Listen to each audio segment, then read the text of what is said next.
Good morning. It is so wonderful to see so many people after our New Jersey Council of County Colleges proudly presents Vision 2028, a framework for the future. The Vision 2028 Leadership Summit is supported by a generous grant from the Prudential Foundation. College Leadership Summit. Thank you all for being here. So with a short welcome from Middlesex County College, I'd like to ask Interim President Mark McCormick to come to the stage.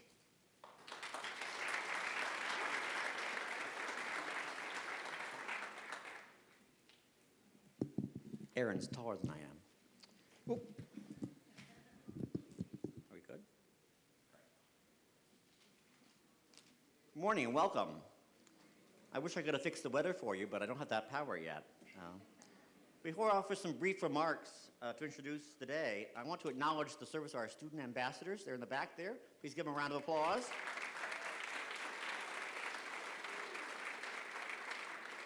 They were intrepid out there in the rain this morning, helping to get from the parking lot to the building, so thank you to our students.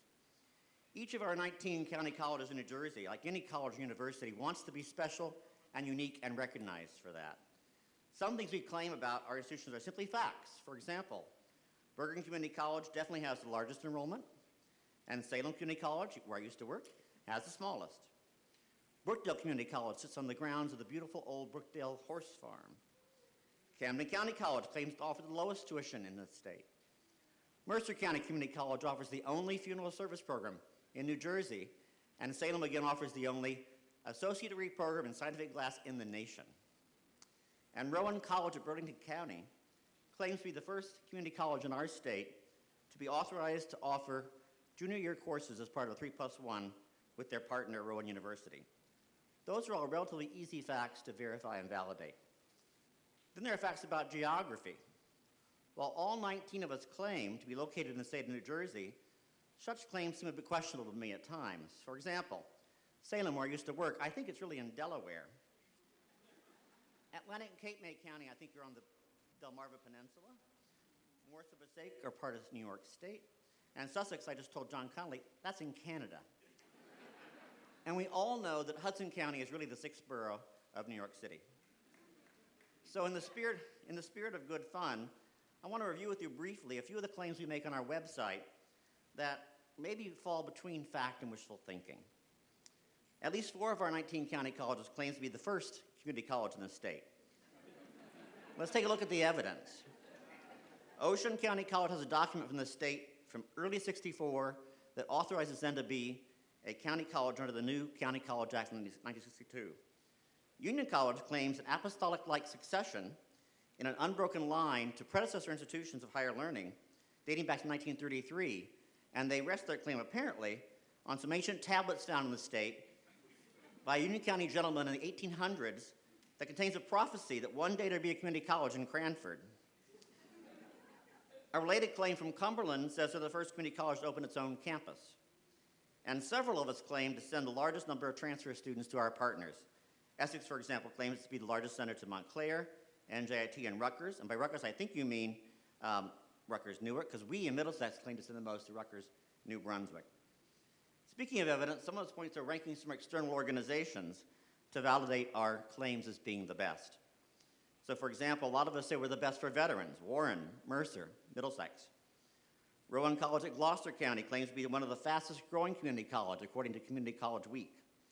And Raritan Valley, I'm sorry, Michael, says that you're the best from 4 different websites: bestcolleges.com, wallethub.com, niche.com, and Zipla. I thought Zipla made lighters.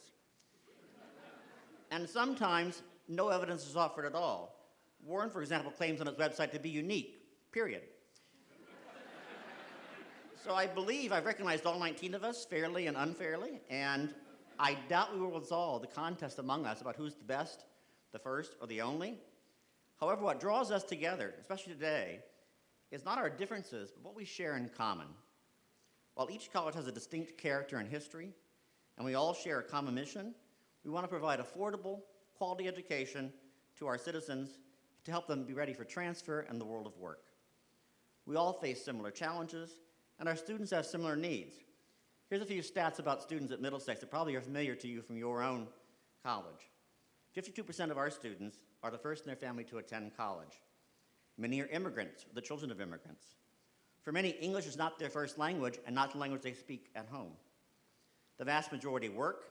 In fact, 53% of our students work more than 20 hours a week, and a third more than 30 hours a week. Most students are trying to balance school with work and family obligations.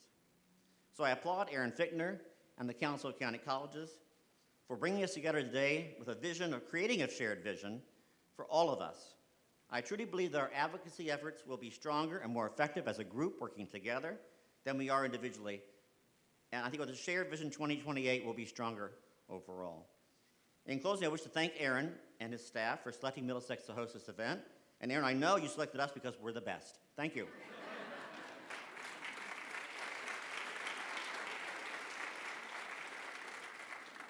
Thank you, Mark, for that very appropriate introduction. Thank you. I hope that all of your colleagues will still talk to you this afternoon. We'll find out. No, I think all in good fun. So as many of you know, the Council of County Colleges is enshrined in state law, and we work to support and coordinate the work of the 19 community colleges that Mark talked about quite colorfully. We believe that we are stronger when we work together, and when we build strong and meaningful partnerships with businesses, with high schools, with state and local government, colleges and universities, workforce agencies, and community and faith-based organizations. We all know that the world is changing, and while change may be the only constant in our modern world, the pace of change seems to be increasing with every new day, with every new news cycle, with every technological advance. Community colleges are indispensable institutions in a world of economic and technological change, helping people of nearly all ages from all communities in our state to gain the skills and knowledge that they need to succeed and thrive as members of their communities, as participants in our democracy, as workers, as entrepreneurs, and as leaders. Every year, more than 325,000 individuals attend a New Jersey community college. Their stories, their aspirations are as diverse and varied as our state. Some students are recent high school graduates on a pathway to an associate's degree with plans to transfer to a four-year college or university. Some are recent high school graduates who want to gain skills, credentials, and degrees that will allow them to get a job and start a career. Many have been in the workforce and are attending college to upgrade their skills, find a new career, pursue a dream or goal that was deferred. Many, as Mark noted, are working one or two, sometimes three jobs while they attend college. It's critically important that we work together to ensure that community colleges in New Jersey are positioned to thrive and innovate in the years ahead. Economists and experts agree that most individuals will need a post-secondary degree or credential if they are to have a family-supporting job and career. Yet in our very highly educated state, half of all adults have no education after high school, and the rates of post-secondary degree and credential attainment vary dramatically by race, ethnicity, and geography. We must find new strategies and approaches to help more individuals obtain a post-secondary degree or credential, including finding new ways to help adults increase their skills and education, and finding new strategies that will close the attainment and achievement gaps. We must also ensure that our state's skilled workforce remains one of the most innovative, productive, and competitive in the country and the world. The state's key industries, as we all know, are driven by and rely on a skilled and talented workforce. We must continue to expand partnerships with businesses and ensure that individuals are learning the skills, knowledge, and abilities to navigate and thrive in a changing economy. We are building on an incredibly strong foundation. Our 19 community colleges are engines of their communities. All have built strong partnerships with high schools, colleges, and universities. Employers all have talented staff and faculty, dedicated and passionate about the students that they serve, and we are well positioned for the future. So we launched the Vision 2028 effort to develop a framework for the future of community colleges that builds on that solid foundation. In the past 2 months, we have had discussions and convenings with more than 300 community college leaders and have received more than 100 suggestions through our online idea box. I'd encourage you to keep submitting ideas when you go back to your offices. And today, these conversations continue. So I want to thank you all for attending the summit and contributing to this very important effort. Here in this auditorium are gathered innovative, creative thinkers and leaders. Each of the 19 community colleges have sent delegations of about 8 to 10 individuals, depending on the storm and weather conditions, from across their institutions. And we are expecting more than 100 stakeholders and leaders to be here today, representing the business community, government, education, higher education, libraries, workforce development, community-based organization, and others. And so I want to thank all of you for being here today with us and being a part of this important effort. The Vision 2028 effort is possible because of all of you. It's also possible because of the generous support of the Prudential Foundation, and Prudential has been a great supporter of the Council Center for Student Success for many years, and we're very glad that Sam Diaz from the foundation is here with us. So I want to thank Sam on behalf of the foundation for their support of this effort. During today's summit, we will have a mix of presentations that will spark new thoughts and new ideas, and we will have some discussions to gather input from all of you, and we ask that you be active participants during the day. So in the spirit of that request, I'm going to ask you to think about a question, and I'm going to ask you to pull out your cell phones from your pocket and engage in a short collaborative effort, if you could do that. All right. So I want you to think of one word that you would use, one single word that you would use to describe New Jersey's community colleges. And I'm going to ask you to go to the website menti.com, menti.com. And when you get to menti.com, I want you to enter the code 813483. So once again, it's menti.com. We're going to test the internet access here at Middlesex County College. And the code is 813483. Everybody get that? All right. So when you see the screen pop up, enter the one word that comes to mind when you think of New Jersey's community colleges. All right. And these will appear as you enter them. So if you imagine what it would have taken for us to do this 5, 6, 7 years ago, if we wanted to do this exercise, we would have had to have paper ballots that we distribute to all of you. You'd have to write something on the paper. We'd have to collect them. We'd have to have people collating them. We'd have to hire a graphic designer to design this graphic. And we'd have to come back to you probably an hour later with the results. So think about how much the world has changed to allow us to do these things that we now can do. Affordable, obviously, by far the largest word. Opportunity, innovative, also. Thank you all for playing along with this little exercise. I hope as you see these words, you'll think, inspire you to think about the future of community colleges.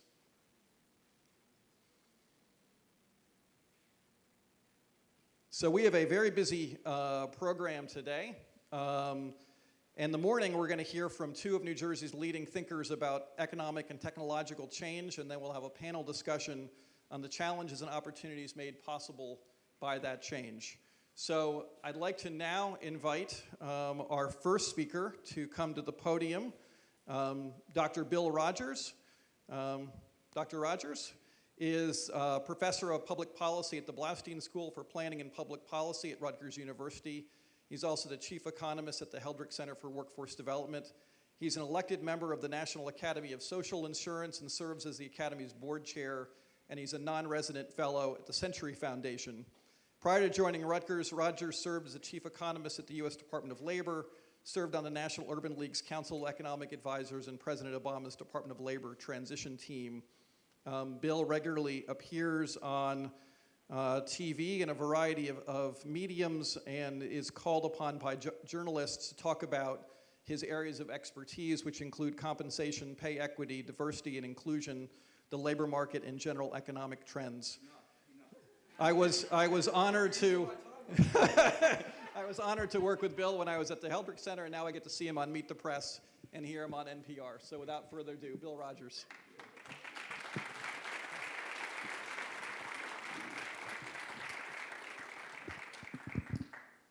All right, thank you, Bill. Thank you, Aaron.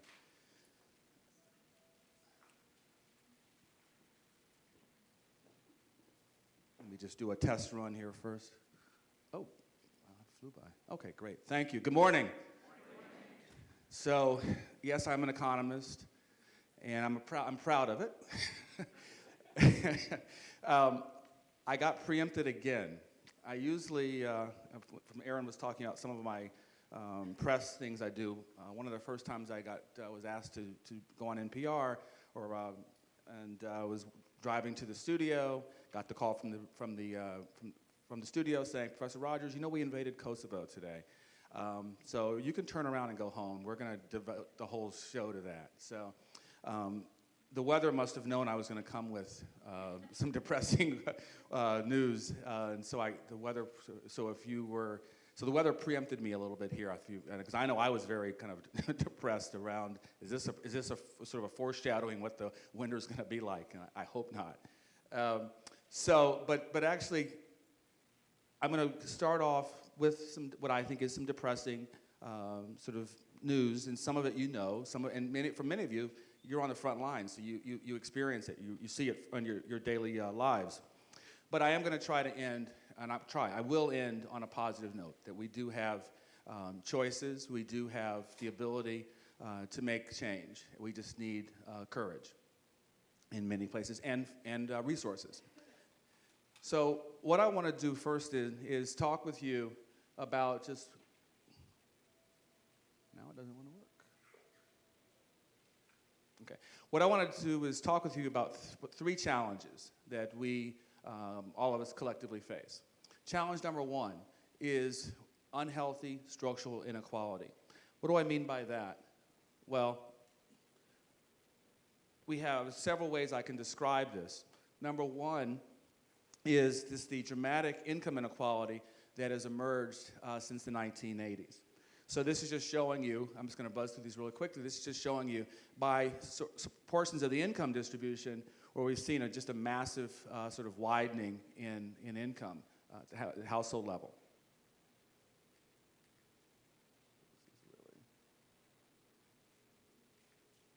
Wow, okay, I'm confused. Excuse me, let's go. All right. Another major issue that I talk with my students these days is there's been, since the early 2000s, a dramatic drop or fall in what economists call worker share. And worker share is basically the portion of income or the output that the company is building that goes to workers. So we've seen growing income inequality, we've seen falling worker share. Another big problem has been the separation between productivity growth and what people are taking home. Okay? The idea, right, is that we should be getting paid our productivity. Okay? And regardless of race, gender, sex, age, we've seen a dramatic breaking of that relationship since the early 1980s. Okay? That productivity growth has continued to grow while wages have stagnated. Okay? So that's the sort of this notion of unhealthy structural, my goodness. Unhealthy structural inequality. Okay? Those are your pictures. We also, from a standpoint, and Aaron kind of talked about it a little bit, we have persistent income inequality, persistent earnings inequality. And this is just showing you, and it's by education. So regardless of education, women on average, their annual earnings are about 2/3 of men's here in the state, in New Jersey. Another way to think about the persistent inequality is if we look across different groups, and here I'm showing you the share of individuals that are employed at a given time. And this is from the American Community Survey. And what should jump out at you are the groups that have the lowest participation. Our teens, people with disabilities, parents with children. As the number of children rise, that percentage, 60%, is actually going to be lower. We also see much lower participation rates for people with disabilities, and then by education, right? And look at that, just the jump, a 10 percentage point jump if you instead of not finishing high school, that you go further, get some college, or you graduate from high school, and then also it'll give you the jump once you attend a community college. Right? Your participation rises dramatically. And there's been some studies that you all have commissioned that look at sort of the economic impact of your schools, and several have shown, that you're talking about a $11,000 to $12,000 jump in people's earnings just if you complete an associate's degree. But what the challenge is, if you notice at the bottom in that legend, when is that data taken for? 2012, 2016. I was trying not to mention his name, but we have, our president likes to say, we're having the best economy ever. Right? And I kind of take offense to that, because when I was at the Labor Department in 2000, I had the lowest unemployment rate on record when I was the chief economist. Yes. Causality. Thank you. You can give me a hand now. Thank you. So there is, the jury's, is out. And I think and what I'm going to shift to now is shifting from structural problems, right, to cyclical. And that is that these reads here, these participation rates, are taken, as I said, towards the end, or towards the peak of this boom, the peak of this expansion. And we'll talk about why that's important, what's significant in that. So let's shift to what economists like to call cyclical. So what I've shared with you earlier, just those first slides, is the structure, the foundation of our economy, the scaffolding, right? And that scaffolding seems to suggest there are these persistent differences across groups, these persistent differences across the income scale, right? And what I'm going to show you now, unfortunately, is that even though we have an unemployment rate that's now south of 4%, we have still many of the gains during this expansion are sort of subpar. For example, here in New Jersey, since the end of the recession, beginning in 2010, hours worked have basically stagnated. Average weekly hours, as I said, have stagnated. Even average hourly earnings, right, have basically been very flat. Right? We have an unemployment rate that's is about 4%. Okay? Almost dropped in half. My students say to me, Professor Rogers, didn't you just tell me that, right, we have a tight economy, that helps to raise wages, that helps to increase in hours worked? Well, something's broken, right? Or another way of phrasing it, the ability of economic expansions, right, to do that good work, right, seems to have eroded. It's been eroding over the last several recoveries. How many of you have heard of ALICE? Okay, good.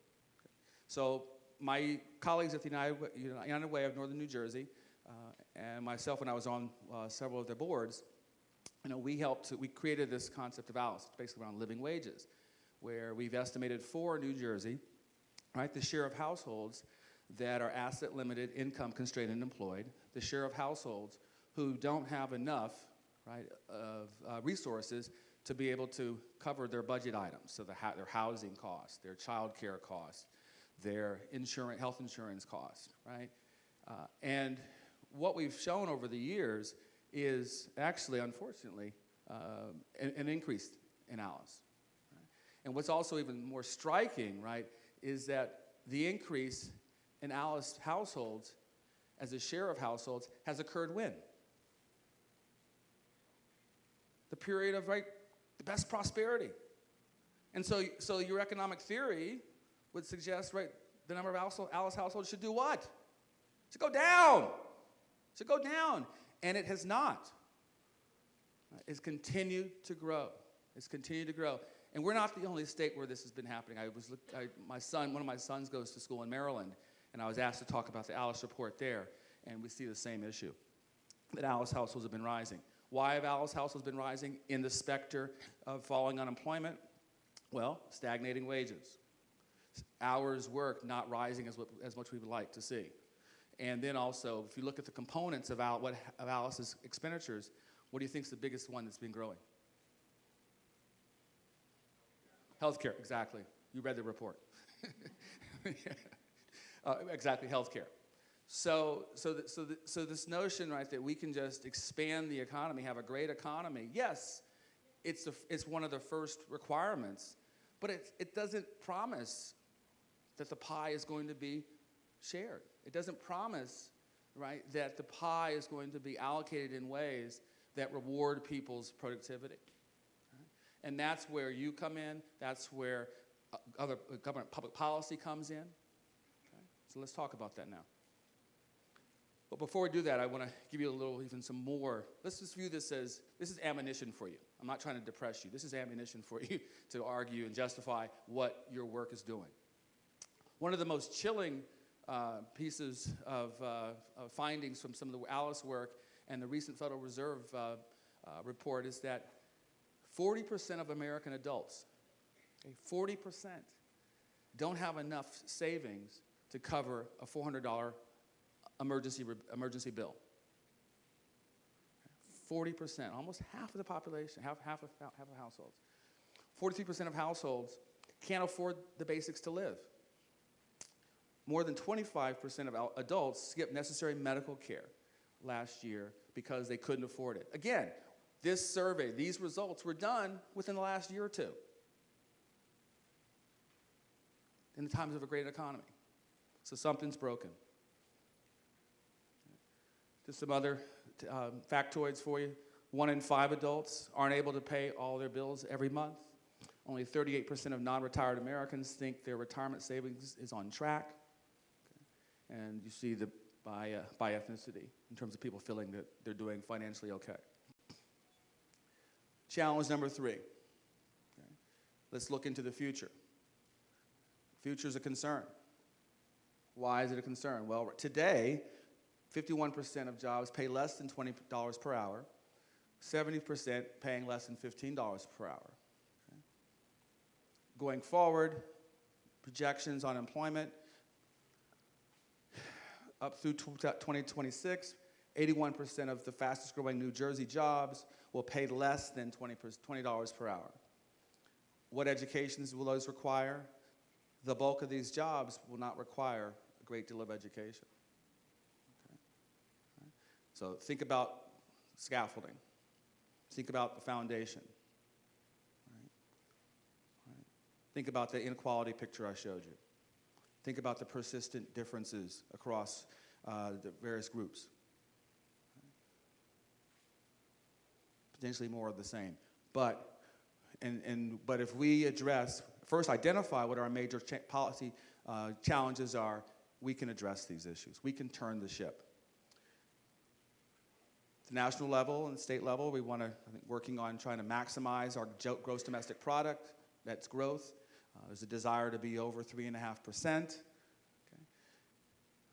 What can we do to meet that goal? 1 is increasing worker share. 2, reconnect the productivity and earnings growth. Okay. The picture I showed you. Increasing labor force participation. Particularly reducing long-term unemployment. That is people who are working or who are unemployed for 26 weeks or more. And then the new one, new issue, new concern, is addressing people who are working part-time. There's a whole host of people working part-time, but you know what? They want to work full-time. There's another set of the population that they're not working, and if they were offered a job, they'd take it. And if you include those two people, those two groups into your unemployment rate calculation, instead of a 3.8, 3.9% unemployment rate, you get about 7.2%. Now, my friends at the Bureau of Labor Statistics don't like it when I call it that's the real unemployment rate. But in some respects, given the way the economy has changed, has evolved, right? And I'm not saying throw away the official unemployment rate, but we have to each month not only look at the official unemployment rate, but also this real unemployment rate. In technical terms, they call it the U6 unemployment rate. So they actually do publish it. You don't have to construct it yourself. But it does give you a slightly different read on right, how things are. We also are seeing how the issues that are being raised, a whole host of issues that are being raised around the share economy, around the gig economy. Okay? Yes, people like to say, well, I have flexibility. I can drive or I can work when I want to work. True. But if you ask them about, are they enjoying the variability in their income? If you ask them about, having to now cobble together or figure out where they're going to get their health insurance, they start to get a little concerned. Right? There's a whole host of issues. I mean, one of the things that we're working on at the National Academy of Social Insurance, where as Aaron said, I'm the board chair, we're concerned about the next recession. How do these people qualify for unemployment insurance? Right? That's something we have to think about. And then the final one, a colleague at Princeton, a friend, Alan Kruger, has done some interesting work on, right, the opioid crisis. Right? That a chunk of the drop in labor force participation, or the absence of it returning to pre-recession levels, he thinks can be attributed to the growth of the opioid crisis. And then finally, one of our greatest challenges is addressing the scaffolding issue of the income inequality. Okay. So now let's move positive. Let's move forward. What can we do? What can we do? So number one, it's about giving voice to people. Okay. Everyone in this room, it's part of our jobs, right? We have to give voice to Alice. We have to give voice to our students who have disabilities. We have to give voice to those parents who are working and they have kids and they need assistance with their child care. Right? So there's been a resurgence, right? I think of organizations, of institutions that are trying to, right, raise hope, that are trying to be voices for communities, for individuals. Something that we can't control, but we need to be aware of it, and that is become macroeconomists. Right? When the Federal Reserve is meeting, right, just take that time when they issue their statement, right, and see what is their forecast. But better yet, many of you probably didn't know, but the Federal Reserves, and they're trying to do a better job of it now, from what some of my friends say, the Federal Reserves, they actually have, and maybe some of you know this, but they have consumer committees or regional committees where it's made up of college presidents, where it's made up of business leaders. Where that's part of their outreach to try to make sure that they're being relevant in our lives. Okay? So if you're not involved with one of those, I'd urge you to try to get involved, either with the New York Fed, Philadelphia Fed. So we got the beauty of here's in New Jersey, right? Being situated, right? You have two choices. Get involved.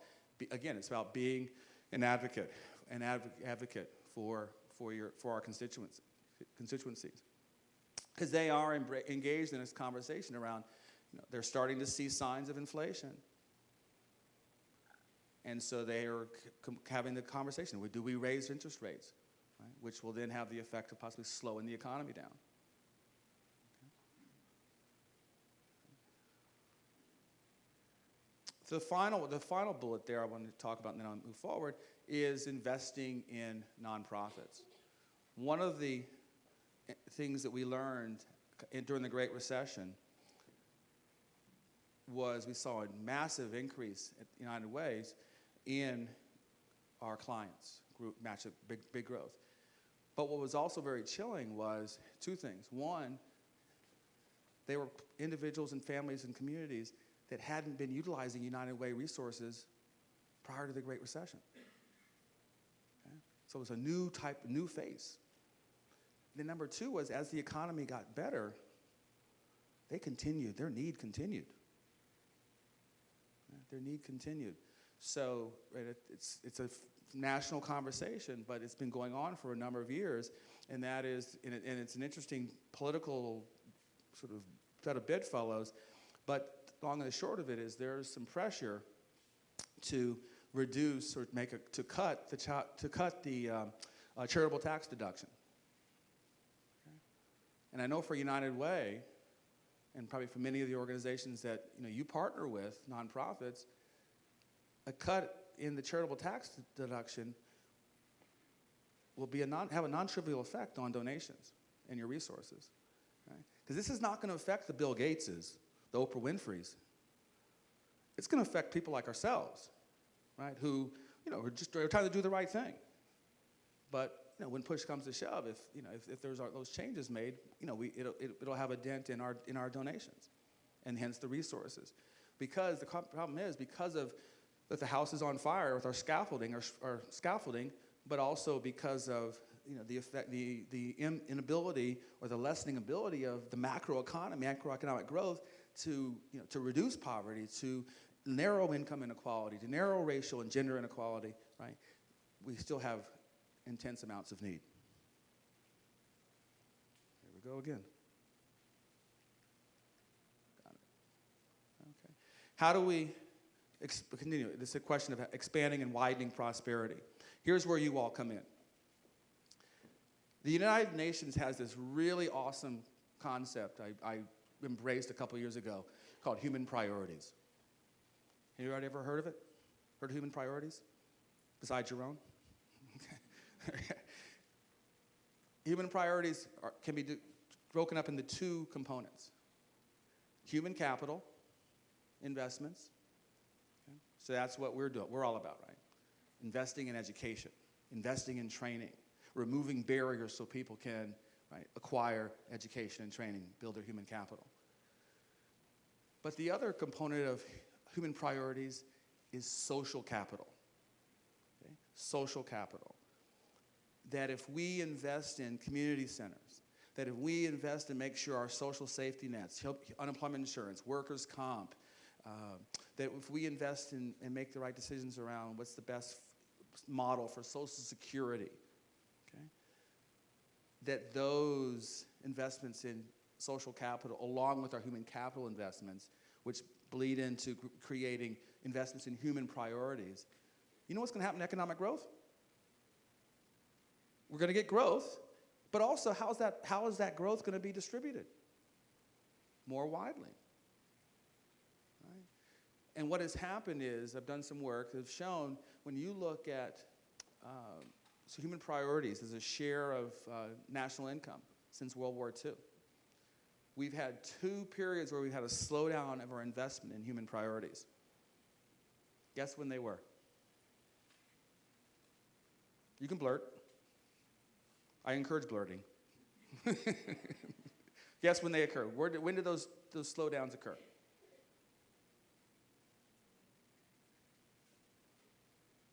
You can share with your shoulder buddy. My K through 12 friends tell me that's what they call it when you do that, your shoulder buddy. And then you can, if they validate you, then you can share it. All right. Well, it's still early in the morning, but you'll be getting more active in the later the afternoon. All right. 1980s is one. You're probably like, yeah, I do. Why didn't you say something? And when? 2000. Yep. And a little earlier, the 2000s. Exactly. 1980s and the early 2000s. Okay. You know what also happened during that period of time? Go back to my inequality chart. Those are 2 periods where we saw an acceleration in income inequality. Yep. Yep. And unfortunately, we have sown the seeds for a third slowdown or a third growth in income inequality right now for the last few years. Because we are below trend, the sort of my predicted trend of where we would want to be with our investments in human priorities. We have sown the seeds. But again, I'm hopeful, particularly with some of the increased involvement, shall we say, that we can make some changes, or changes are being made. So human priorities investments, very important. Human priority investments, what you're doing with educating our young people, this is, at one level, it's the best hedge against uncertainty. It's the best hedge against job loss. It's the best hedge against recovering from a natural disaster. 2 areas that we need to focus on, some long-standing human priority issues. Right? We need to make sure that we are improving wages, minimum wages, living wages. Social insurance is also going to be a big conversation. Child care, disability, and some new emerging human priority issues that we have to be concerned about. Number one is, on a lot of people's mind, is robotics. I'm doing some work with one of my colleagues, Richard Freeman. I'll talk about that in the conversation, about what we're finding in terms of the effects of robots. Share economy, we talked about earlier. The opioid crisis. Economic literacy, hugely important. Economic literacy, hugely important. And then, I never thought in my lifetime I would see cities like Flint having issues, right? Where we've just, that's the human priority investment. We've slowed down. We've slowed down, or we're not investing in infrastructure or communities. And then in terms of the conversation around gender and race, particularly around gender. I mean, my colleague David Sokolow, we both worked in the Department of Labor, and some transition, and David was here, commissioner of the department. Right? And he would probably say the same thing too. That so much of conversations around issues around gender, around and race, and now we have the gun violence in our communities, right? So that last point, we really have to hunker down and figure out what we're going to do to make our communities, our workplaces, safe places. Okay. Now we're going to shine the light on you all. Roles of the community college. Roles of the community college. Sort of my 4 broad hits are, 1, you guys are engines of local and state economic growth. I came across 2 studies that I believe were commissioned, one in Raritan Valley Community College, and then Union County College. Both were getting roughly this estimate around having an economic impact of about $400 million annually. Or the one that taxpayers should like, right, is that for every dollar that's invested by the taxpayer, you're getting back more than what you're putting in. You're getting back $5 to $8 an hour, $8. So you're engines of economic growth. We need that. We're going to need that.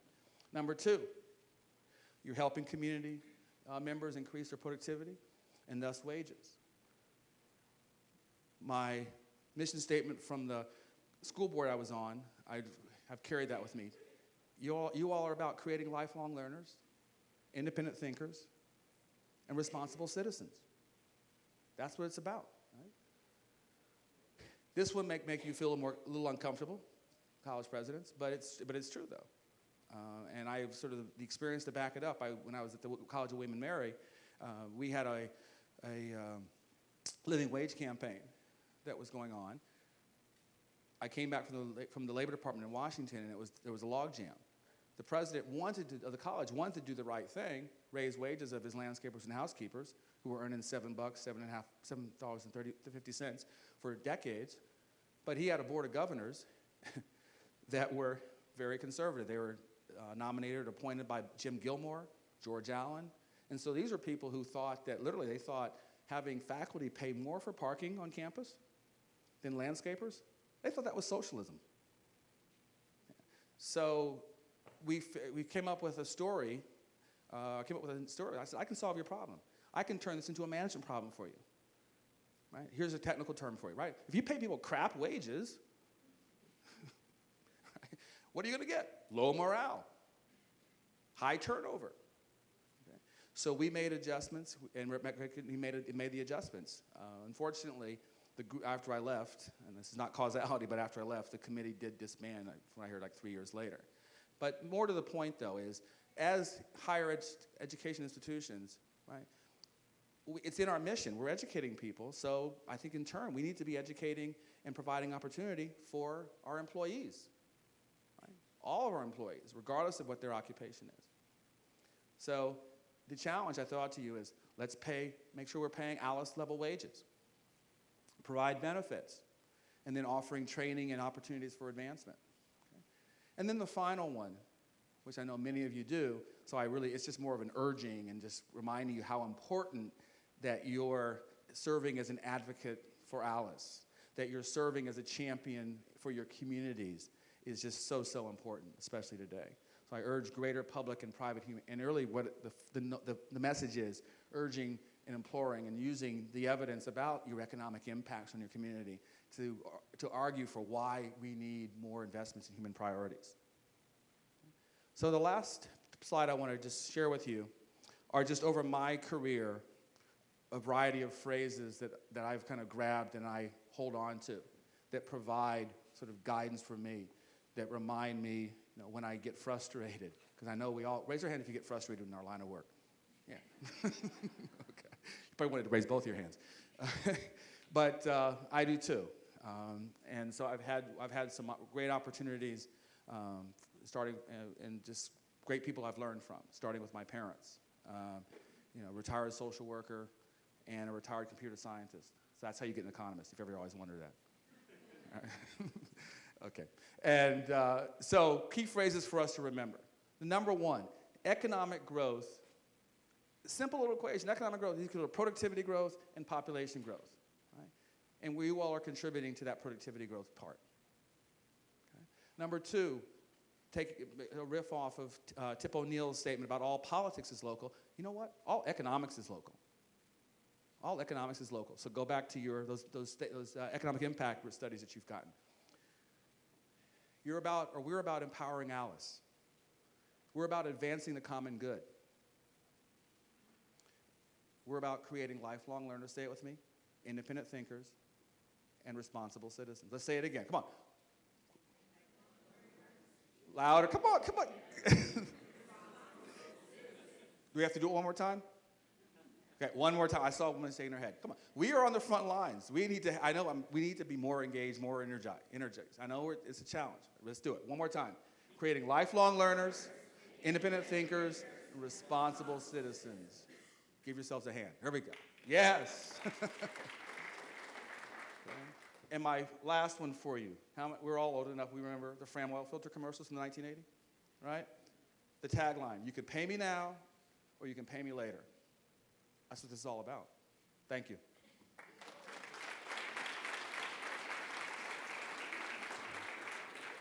Thank you, Bill, very much for what was part sobering but also inspiring presentation. So I'd like to ask our panel to join us on stage.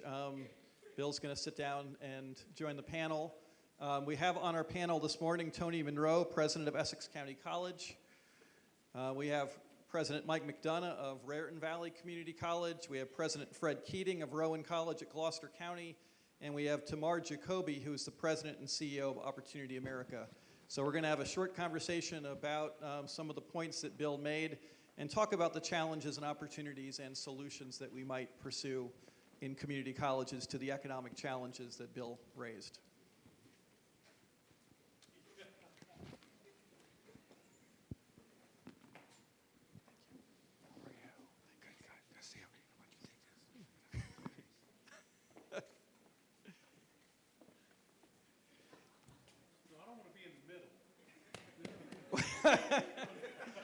Oh, very nice. Thank you, Bill. Appreciate that. So thank you all for joining us on stage. I want to just give everyone a chance to say some words reflecting on Dr. Rogers' presentation and what we know about a rapidly changing economic world. What are some ideas, what are some things that we need to pursue in New Jersey's community colleges to make sure that we are doing our part to build a stronger economy, to help Alice, to help all of our citizens navigate. So who would like to start? President McDonough. Sure. RV is number one, by the way, Mark. Just thank you.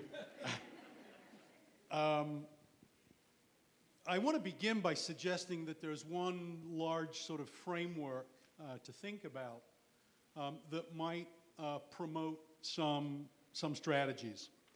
The framework is that we should embrace and accelerate meaningful curricular reform.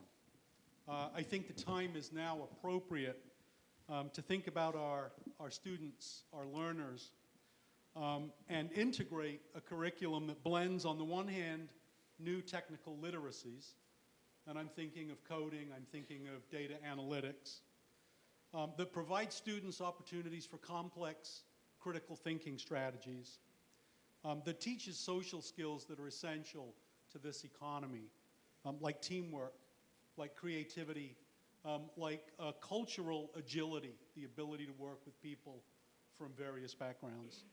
And I think, too, at a curriculum that promotes essential habits of mind, perseverance, concentration, focus, and innovation. But radical curricular change, not simply rearranging the deck chairs. And if we start there, then I think there's some really quick things we can do to think about. And the first is that we should insist on providing our students with experiential learning opportunities.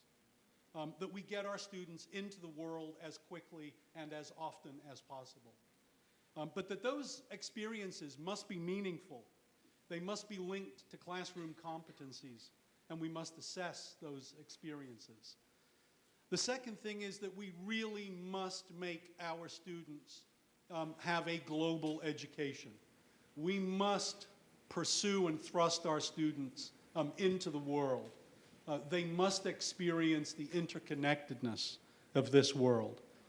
We must wean ourselves from the sort of addiction to the baccalaureate as the be-all and end-all of undergraduate education.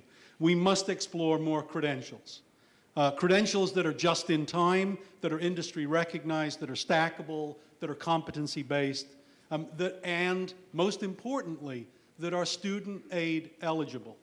Community colleges can do an awful lot of innovation, but if they're not student aid eligible, it is for naught. We must find a place in our curriculum also for authentic undergraduate research opportunities. We must allow our students to confront and solve complex real-world problems. We must look at our partnerships on a variety of scales with K through 12, better curricular pathways, better career counseling, better student support services in that world. We must rethink our four-year institution partnerships. We must look at our industry and economic partnerships and our nonprofit and government partnerships. We must infuse career exploration at all stages of undergraduate exploration. I had no clue in college what I wanted to do, and then I took an education degree. I thought I'd be a high school teacher, and then right at the end of that experience, they took me into a high school. That's why I am now a college president. We have got to get students in there. We have got to offer mentorship partnerships for our students, and corporations are reaching out to community colleges for those, and they're essential. We must look at assessing student learning outcomes beyond graduation. We have to look at our students in their career pathways and make that assessment about the competencies we've provided them. Are they working in those real-world situations? We need to upgrade our own technologies on campus to insist and ensure that our students themselves have access to those. And finally, we should also think of our own institutions as innovators and incubators for this new economy, for tech transfer, for applied research. And finally, let us embrace access to higher education for low income, for first generation, and all underserved populations. Thanks.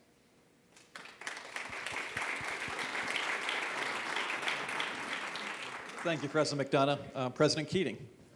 Well, I think my colleague covered quite a bit of territory there. I would agree with all, but I come at it from a different angle. I'm looking, when you look at the economic issues that were presented to us, and then the reflection on what we as community college leaders and community college staff and faculty do. I'm of mind, and the people that I work with are somewhat moving around, and of mind that the issue really is the structure of our relationship. And by that I mean that community colleges could be and should be a more pivotal point, and that the design of higher education should go down and capture the exiting high school relationship aggressively.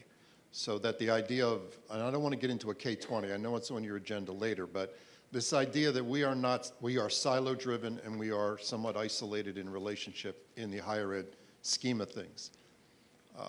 These things that I heard my colleague mention, we agree with and wholeheartedly think that would come inside, but first we have to go to the scaffolding, that the structure is broken.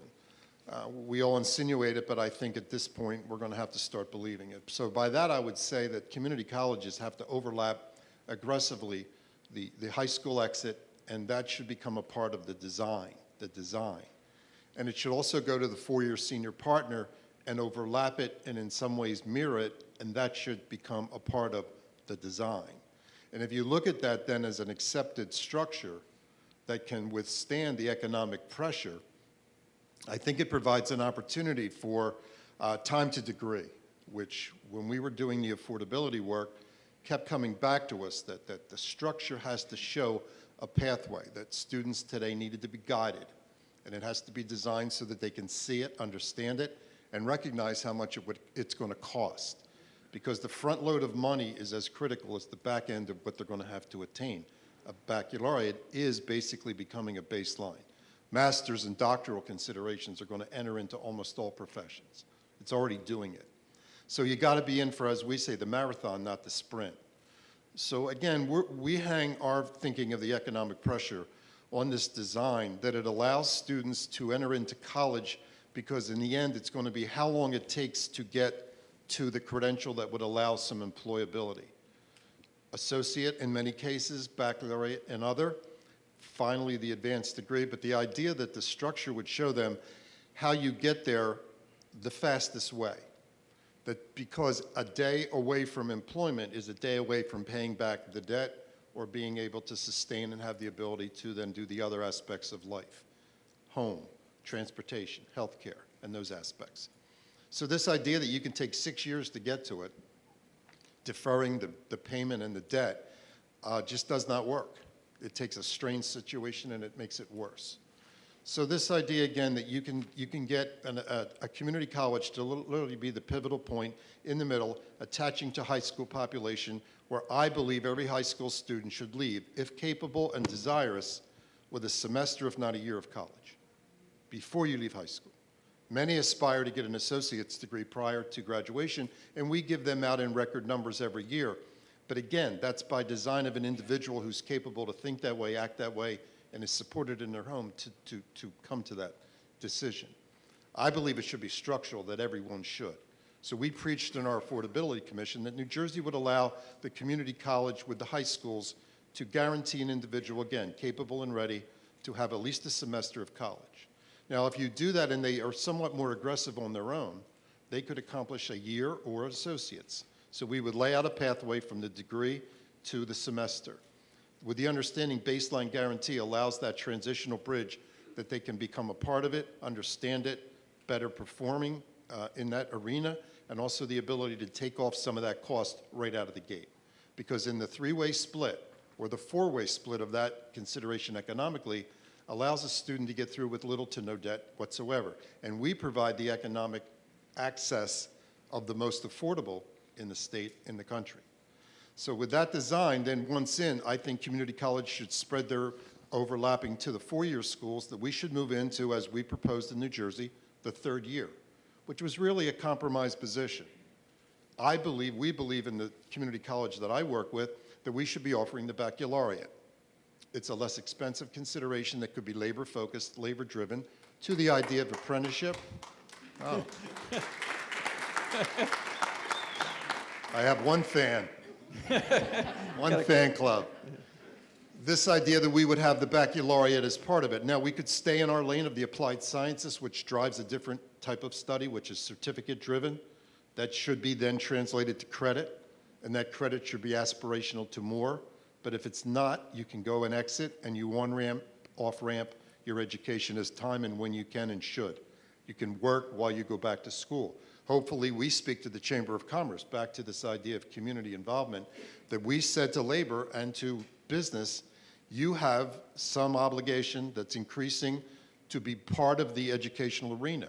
It's not a wait and receive and criticize the product is not that good. You have an equal part in this play.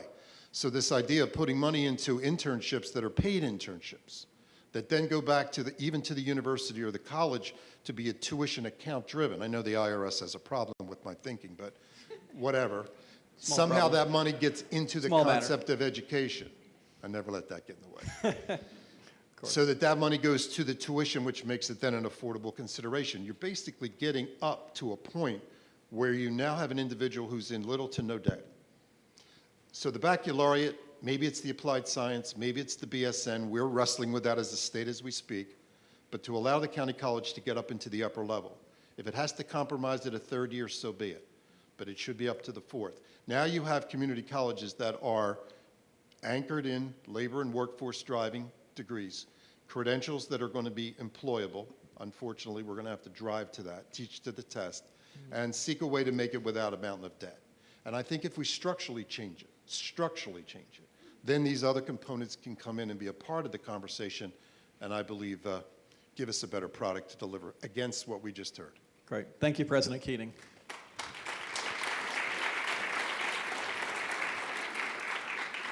President Monroe. Dr. Rogers, very, very insightful lecture, and I couldn't help but think about the role of community colleges and why they were in fact formed many, many years ago. Formed as a community asset, as a community resource, as a community anchor, and certainly as an engine for economic growth and development. And I think we need to hold on to that. I think we need to reflect on the fact that community colleges are intended to be responsive, they are intended to be accessible and affordable and reflective of the communities that they serve. But they also need to be respected. And we need to be respected as institutions of higher learning and education and training and development, as my colleagues have mentioned so eloquently. Because we have seen that others have entered into our field, and in some cases not with good intention. And so as we look at that, economic mobility is critically important. And I believe that community colleges are the best place for many communities, especially those that have been left out, left behind, forgotten, thrown away, for economic mobility. And that economic change, that disruption that you so eloquently pointed out, could and should lead us to fundamental shifts. And we are, I believe, in a good position to redesign and create new economic models that will lead to transformation. And we see that happening in the economy. That, when I was in school last century, the biggest thing really, truly, was the Texas Instrument calculator. It was such a big thing. Wow, we got a calculator. I was accustomed to a slide rule and a protractor and a compass. And you ask the current student of today, how do you use a slide rule? They're like, is that a new dance? Is that, what is it? So we have to change. We have to change. We have to look at different bold models, as our colleague Aaron has talked about. And I believe that community colleges do that and do that very well and can do more of that because we are the fulcrum. I believe very strongly that we are the catalyst, that we are the fulcrum that can best facilitate sustaining partnerships with the K through 12s, universities, industry, business associations, policymakers, funders, and the like.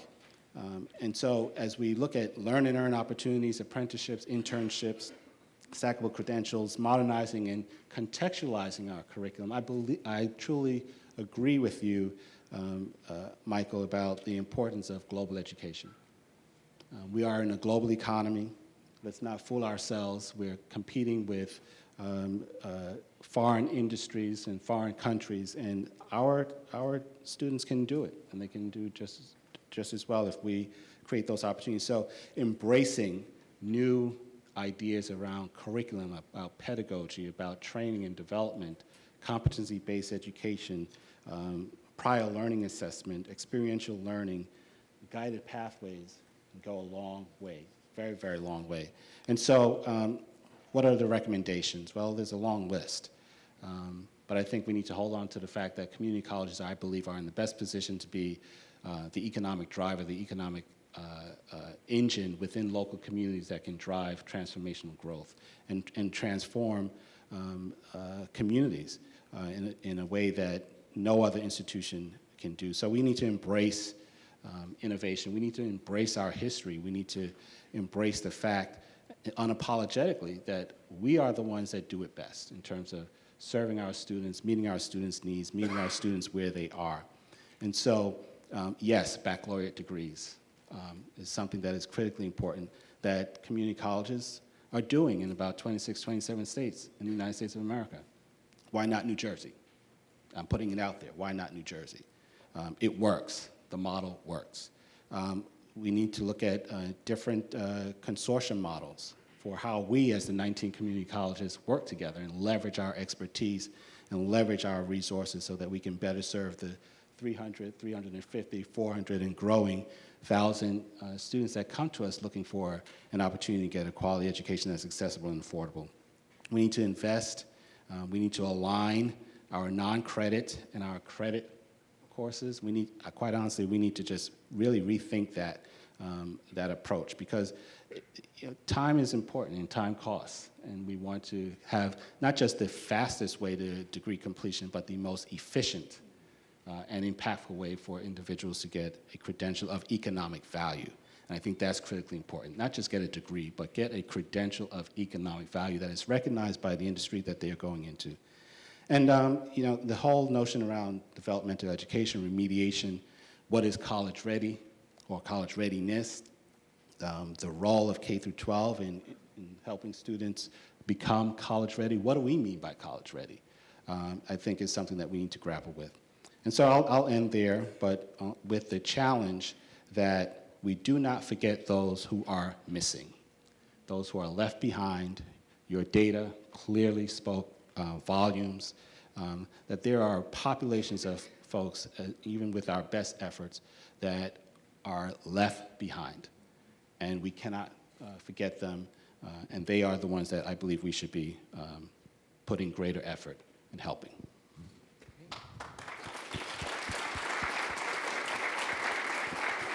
Thank you, President Monroe. So now I want to turn for final thoughts to Tamar Jacoby. Tamar has done a lot of work thinking about these issues on the national level and has studied New Jersey. So you bring an outside perspective, but some inside knowledge. So looking forward to your thoughts.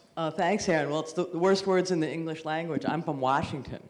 I am from Washington, but I do come to New Jersey a lot.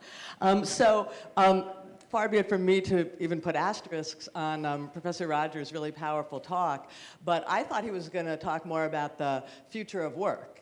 And so just to put a few asterisks, doesn't undo anything he said, but I thought he was going to, the challenge that we were going to be responding to was going to be more about technology taking over, put in X percent, the predictions are wild, from half to more, of routine jobs in coming years. People changing jobs much more frequently than even those millennials do now through their career. And people, frankly, large numbers of people in America are probably thrown out of work and having to come back to someplace and retool. And to me, where all of that drives me to think is to think more about, for want of a better word, and my colleague here touched on it, sort of the other mission of community college on the other side of the house, meaning the career education and the non-credit side. And I think that's where I feel that community colleges have an underused asset. I want to put in, we have some numbers up there. The other thing that points to me as community colleges, as community colleges being the institution that's best positioned to respond to the future of work are these numbers. You ask most people, where are people learning new skills now? And people talk about boot camps. Well, boot camps, you can't even see the bar on the chart. It's so small. 18,000. Even the public workforce system, the government workforce training, you can hardly see the bar. We've got under 200,000 people a year in 2016. Apprenticeship, again, everybody's hope. President Obama's hope, President Trump's hope. We're still talking about 500,000 people. Well, look where the students are. They're here. You're the place that students come. You're the place that students turn to. I dare say you're going to be the place that people thrown out of work are going to turn to. And so I think I'm not saying throw out the baccalaureate or throw out the transfer or throw out the gen ed or throw out all those things. Those are important too. But I think if anything, that other mission, which I know is very important to many of you, needs to be even more important and needs to be rethought. It needs to have a different kind of innovation. Just more welding and nursing is not going to be enough. We're going to have to rethink that side of the house in some pretty radical ways too. And some of the most interesting research that I know about community college students in recent years is done by somebody named Peter Riley Barr, B-A-R-H-R, who used to be at the University of California, now he's in Michigan, and he discovered something called what he calls skills builders. Now all your students are skills builders, right? So what does that mean? But what he meant, he found people who were established in careers, middle skill careers, wastewater techs, law enforcement, certain kind of middle skill career, large numbers of them in California coming back to community college, taking 1 or 2 courses, not matriculating, not getting any kind of credential, but knowing exactly what they needed to advance in their career, acing those courses, and then going back to the workforce, and his study showed earning 15% more or getting promoted. And, I see the same kind of thing on the credit side. I don't have the numbers. I'm not I haven't seen the studies, but you hear all the time about people who come back to the non-credit side and, take the course they need and then have a different kind of future. So, for me, when I think about the change, it is about how do we, I'll throw out one idea is not so radical. My colleague mentioned it. I do think the relationship between the credit side and the non-credit side really needs to be rethought. And the non-credit side needs to be kind of rescued from the red-headed stepsister category and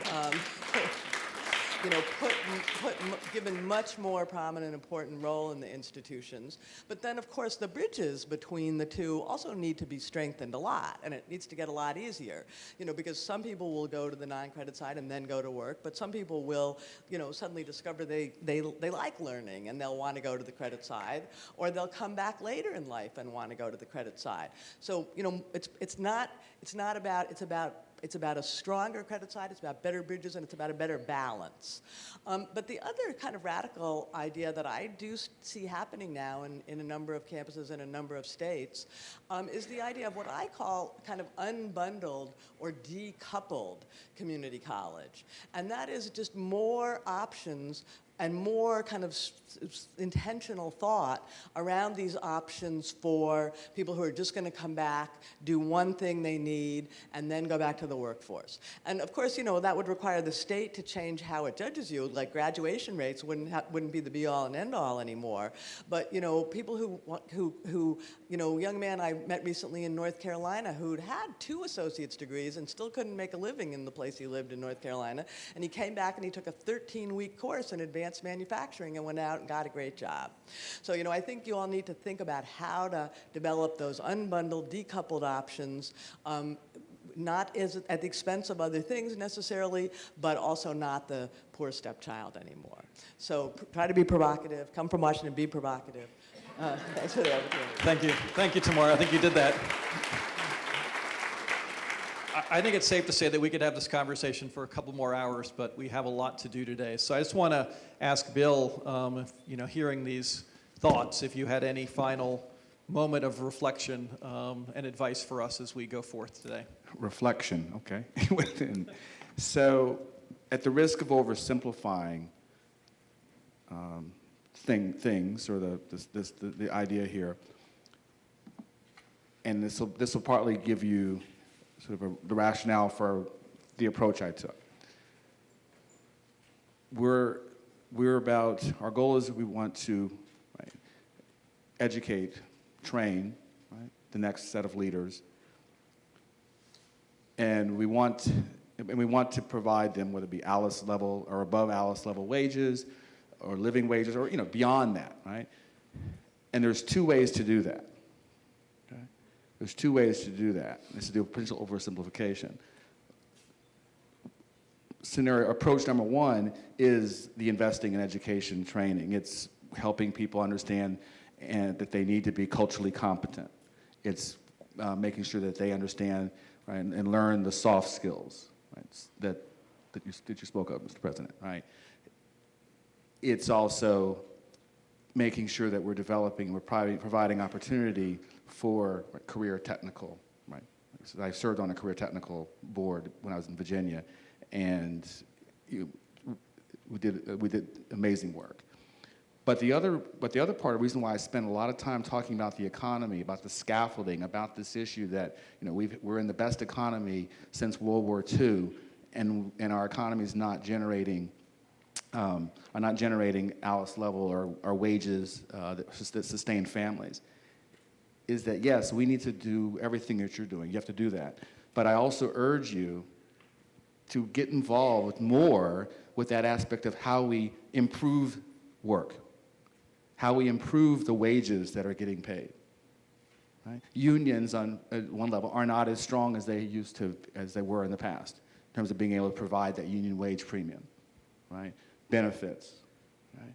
So we can train, we can be responsive to how the economy is shifting.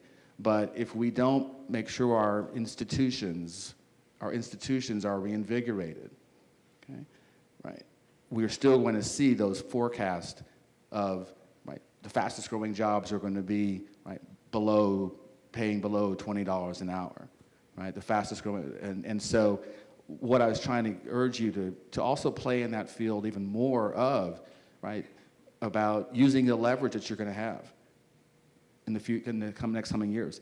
Whole host of retirements. There's going to be lots of labor shortages. Right? Use your leverage of that. You all have the students. You have tomorrow's human capital sitting in your chairs, right? In your classrooms. Use that as leverage along with the economic impact stories that you're telling, right? To be able to say, hey, we want to partner with you, private sector, but you need to pay Alice wages. Right?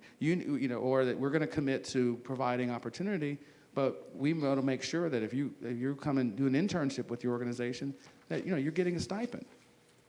Right? Right? So we can do both.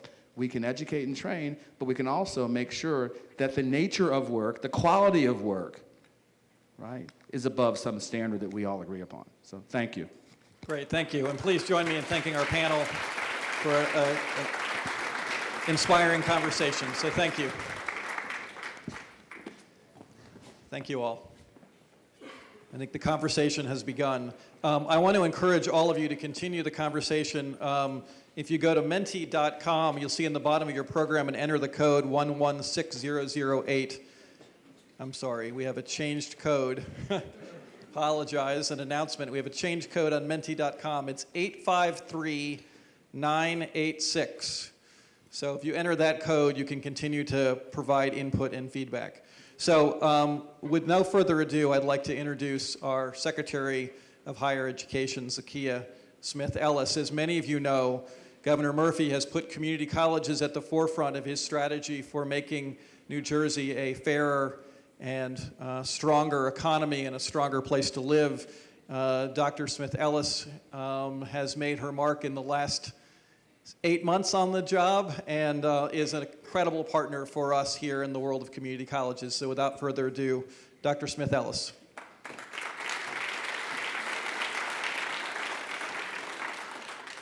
So thank you, Aaron, and thank you to the entire council and all of you for having me here today.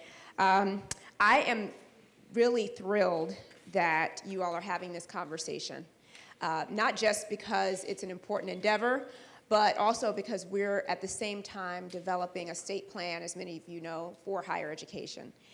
One of the first tasks that I had when I got here in March, the governor said, okay, we need to do free community college, so help me figure that out. And the second thing is we need to have a state plan for higher education, a new plan to think about what the future is.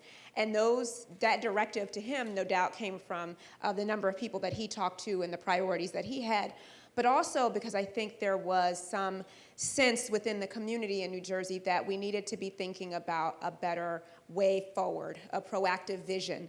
So when Aaron called and said you all were taking this on, I thought, this is fantastic, because that means I don't have to do as much, because I can just piggyback off what you all are doing. So in seriousness, though, this couldn't have come at a better time. I want to share briefly, because I know the snow and things we're running a little behind. So I'll just briefly share, I think, some of the initial thoughts about where we're going, and also share some very key opportunities for people to provide input. As we kind of develop our plan, I've been going around talking to people. We've been having conversations. We visited many campuses, trying to also talk to students. And I hear a couple of things all the time. And then we also look at the data. So my office collects a ton of data, but we haven't done the best job of sharing that out, which hopefully we'll do more of in the future for a variety of reasons. But we want to do a better job of sharing out what we're seeing. So both kind of hearing from people, looking at the data, and then thinking about, once we have all of this information, what's the best step forward. So a couple of what I would call, I was going to try to title this something, but I don't think there's a need to title this anything, just kind of the facts of the case, like where are we, what do we see, and what does that mean for us moving forward. So one thing I hear from everybody is, so many of our students leave. They leave the state, they go to other places. And I hear this, far and wide, hear it from students, not really students, I hear it from parents more often. And I hear it from a lot of colleges I think are worried about enrollments at the 2- and 4-year level. So that's one, probably the out-migration, and what does that mean from the economic picture of the state. The other thing I hear is about affordability, and my background, as some of you know, is in college affordability. My reason for entering higher education was because I was in K-12, and then many of the students that I worked with doing college access were simply denied the opportunity to go on because they couldn't afford it.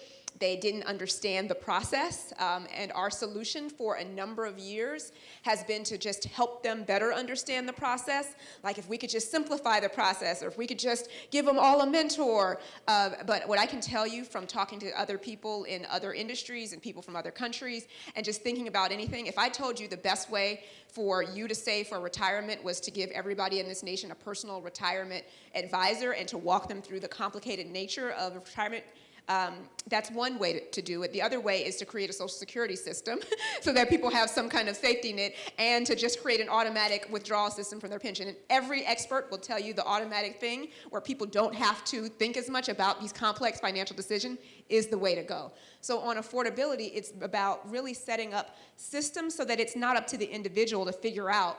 The job of a college student isn't to figure out how to make college more affordable. That's the job of us as adults, to figure out how to make the systems in place. Their job is to learn. Their job is to do the hard work of learning in the classroom. So that was a bit of a tangent on affordability, but I echo many of the thoughts that Dr. Keating just mentioned and the work of the Affordability Task Force. We have to set in place systems that make a clear pathway for students so that they're not trying to figure it out and navigate it so much on their own. So that's another thing I hear is about college affordability. And the last thing that I would, it's actually not the last thing, but another thing that I would mention is just the gaps that we have in who ends up going to college and how well they complete.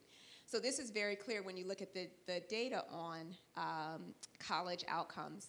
And we can quibble about the graduation rates, and it's not just a quibble, they're very serious concerns with how the federal IPEDS graduation rate works.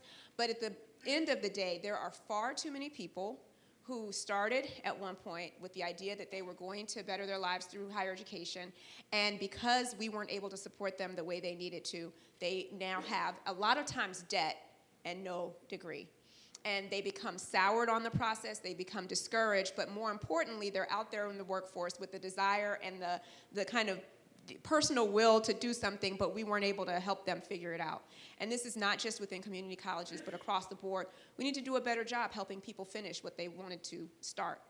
And that piece about completion is very key. And when we look at the completion rates by income and race and geography, we've got some places in the state that are knocking it out of the park, and a lot of places that sometimes get pushed under the radar because they don't show up in that overall number that are struggling. New Jersey has one of the most highly educated workforces in the nation. There are only a few states that have more people with post-secondary credentials than New Jersey. It's why we're competitive for when businesses want to locate here. But then when you peel back that onion a little bit and you look at, well, what is the rate of post-secondary attainment in Newark? What is it in Camden? What is it in Cape May? What is it in Salem County? There are some real challenges there. And as we think about the economic future, so I'm so glad that this conversation started with the economic future of our state, we've got to do our part to contribute to that. Higher education was a key part of the governor's economic agenda. Maybe a month or so ago, came out with a big economic plan with the Economic Development Agency and others. And a critical part of the governor's economic plan wasn't tax credits, it wasn't incentives for businesses, it was we have to make sure that people know that New Jersey is a place where they can get highly educated workers, and the talent pipeline is central to our economic development plan for the future. And so as we think about our role within higher ed, I think it's incumbent upon us to meet that challenge. So a lot of good work is happening. You all are thinking about what the place of community colleges is. As we look at the future, I do want to bring up one tough truth that I don't know if it was brought earlier because I was a little bit late, but that is the demographic changes that are happening. And the fact is that there are fewer and fewer high school graduates because people 18 years ago didn't have babies at the same rate. And so what we're going to have over the next several years is the classes of high school graduates are going to get smaller and smaller. Something else I've noticed is that everybody wants to serve the well-prepared high school student who has got great grades and great test scores, and not as many people are interested in that adult who may need to go back, or that person who knows that they are underpaid and knows that they need to up their skill game. And so I want us to have as much vigor and energy in talking about adult learners, because if we want to have this, yes, adult learners, please. I didn't have a pause in my pause for applause after adult learners. I'll add that to the next time we do the remarks. But that, if we're thinking about just having enrollments, we don't need to be as, I get sad, frankly, when we look at the demographic changes and say, oh, woe is me, all is lost. Looking at the data, there are almost 1 million people in the state of New Jersey who have some college and no credential. That means at some point in their life, they thought that post-secondary education was something that they could achieve and did not finish. And so they already have some credits, they've already got some experience, and frankly, with the exception of probably Thomas Edison, many of our state's four-year colleges are not really set up to serve them. So the place where they're going to go, they're not going to leave their stuff, leave their families, leave their kids, go off to college, they're looking to places within their communities that they can drive to every day, and that is the bread and butter of community colleges. Okay, that's another place I didn't have one. So if in this visioning process, I want to, again, this is not my vision, this is, your vision. I'm just looking at what are the needs of the state. I am so excited about this. I'm just looking forward to picking up the notes after this and figuring out how do we copy and paste into our plan. But this is just, yes, Aaron is like, yeah, just copy and paste what we send you into the plan. So this is really just an opportunity, though. We know what the challenges are. We know what the needs of the state are. We know that there are many students who could benefit from post-secondary education. We have some challenges as a state that we don't need to get into because this is a day about looking forward and visioning.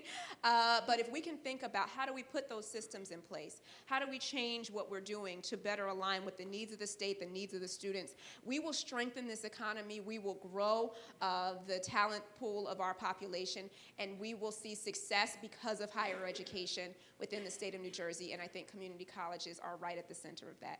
So thank you, and I'm looking forward to what comes.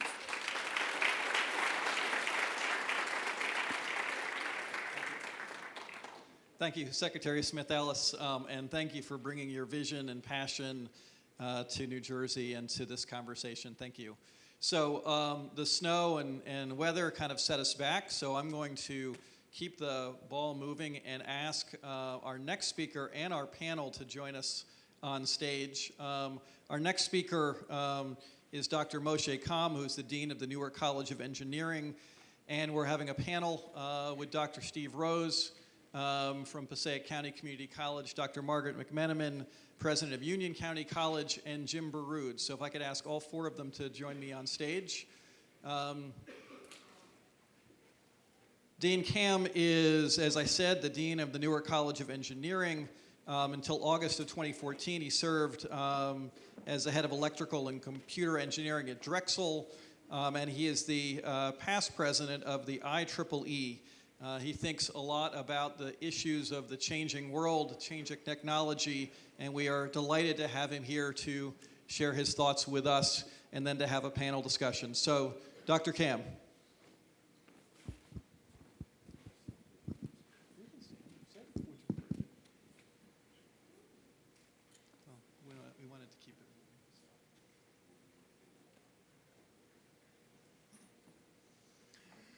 Very good. Appreciate the opportunity to talk to you this morning.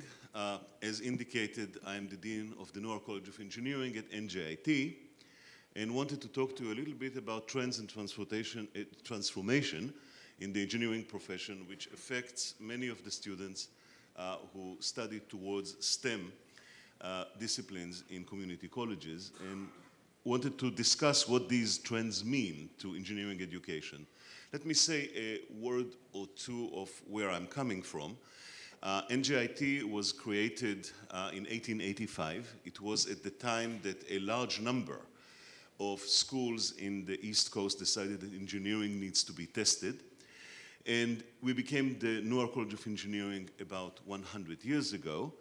It is important, however, that when NJIT and many other schools, such as RPI and Drexel, were created in this string of creativity in this area, they were all thinking about manufacturing, about products, and about production plans.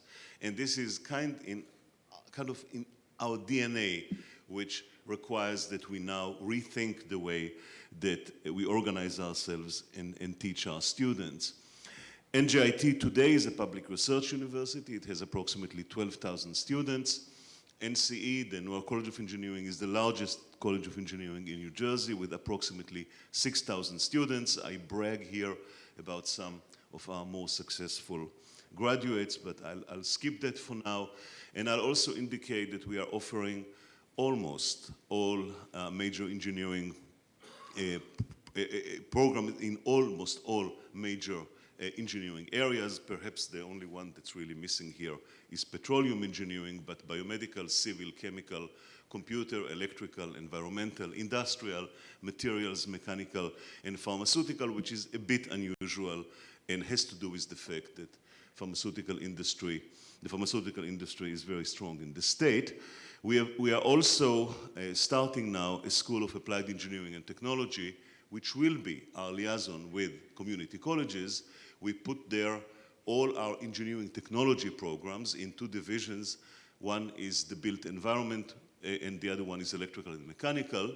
We also started an engineering education division to perform research specifically about engineering education, and we are working towards a chemical and biological engineering technology. The last thing that I'll say about NJIT before I move to trends is that if you did not visit us recently, I suggest that you do that, because we opened a large makerspace, about 10,000 square feet, and we are about to double it in the next 2 years. And this is a collaborative area where students can get together and use state-of-the-art machinery. And the state-of-the-art machinery that we put there is industrial grade. We have machines of the kind that industry uses. We have 3D printers that can do metals and titanium. We have a water jet. We have CNC machines. You can have a lot of fun there. We believe that this is the natural environment of the engineer, a lab of this nature. And we are looking for the opportunity to work with community colleges and on your using that. So coming and visiting us at the present time is perhaps a good idea. So back to the main topic. I would like to speak a little bit about geography, how changes in the geography of engineering is affecting the way that we teach and educate our students, about the rise of the service economy, about the boundaries between engineering disciplines and the way that they are blurring. I'd like to speak about the rise of computing, networking, mobile communication, and social networks, about cybersecurity, about new subdisciplines, was mentioned earlier, AI, robotics, big data, and nanotechnology, and about the workplace, and we'll do all that in about like 15 minutes. So let's speak about geography first. We have had a rather major shock of the engineering profession in the United States starting about 15 years ago, when significant and large volume of work, of engineering work that we were supposed to be doing, that was supposed that our inheritance meant that we in Western Europe, and to some extent Eastern Europe and the USSR, but that they had their own insularity to protect us from that. That we are doing this kind of engineering, and everybody else is buying our products, and then they started. They have the temerity to start manufacturing, design, and research and development, including high tech, in the kind of industries that were not that popular outside of the United States and Western Europe, say 25 years ago. And these trends, on one hand, create great alarm, but they're also making life much more interesting because of the fact that there is now competition and different kind of compartmentalization. And there's like no sign that this will abate. If you just look at the number of engineers that are created in other countries, and I put here just the largest countries that create engineers, you can see what's happening. And these engineers are not inferior to our engineers because the quality of the top schools in China and India have risen. And as you know very well, many of the individuals who teach there have been taught here in Europe and other places, but they're also coming into their own. We also look at the quality, and when you look at the quality, you see a picture that if you want to look at it as a little bit depressing, you can, but if you can also look at it as motivating a young person to go into engineering, you can also see it this way. This is the Program for International Students Association, PISA. This is a program that tests the skills and knowledge of 15-year-old students. And you can see what happens here with the top, those who get level 5 or more, and the picture is not particularly flattering, because on the right hand is Shanghai, China, which is a certain definition of parts of China that they have tested, and then comes Singapore, etc., and we are at the end. And however, if you go to the bottom, level 2 or lower, look who's leading. So if you want, you can look at it and say, we have a problem. If you want, you can tell a young person, look, there is an opportunity here. I mean, your competition is not doing particularly well. This is an opportunity to rise and shine. So how do we react to that? The natural reaction was keep the barbarians out. We will fight that. I mean, you'll have access to these slides. IEEE is very close to my heart. I'm a member of IEEE, the Institute of Electrical and Electronics Engineers. This is a branch of it, IEEE USA. Here is a letter to Congressman Dan Rohrabacher, which I understand just lost his seat in Orange County, and basically tell him, thank you very much for keeping those terrible foreigners out. This is like one way of dealing with this. I think that this is a very, this is an absurd way in the long run. It will fail. A more reasoned approach for us as educators is to understand that we need to educate future engineers to work in a transnational environment. No longer will we sit here and develop it, design it, research it, make it, and everybody will come and buy it. We need to make sure that our students, if we can, and that's a challenge, do a semester abroad. If we can, we should invite students from other countries to do a semester in our school. We need to tell our students that the world exists. We need to teach our students of international trends, and that they should understand industrial and economic trends, which we start doing, but it's not part of the traditional engineering curriculum. Now, at the bottom, I wrote that one should develop a global system of credential and accreditation recognition. And these slides have been evolving because I've been writing them and presenting this over the years, and I'm actually striking it out. And the reason I'm striking it out because of the fact that for all practical purposes, these systems of accreditation and global accreditation, as much as they have, of course, some value, are less and less important to employers. And they less and less rely on these formal credentials and the Washington Accord and all the good things, and more looking at the candidate and finding what the candidate can do, not so much on the credentials. The other issue that we need to reckon with, especially because of the fact that we came, almost all major universities, certainly all those on the East Coast, but also many of the others all over the country, came from an ethos of manufacturing and production. And of course, manufacturing and productions are important, but the service economy has risen. And the service economy has recently been accelerated by the Internet of Things.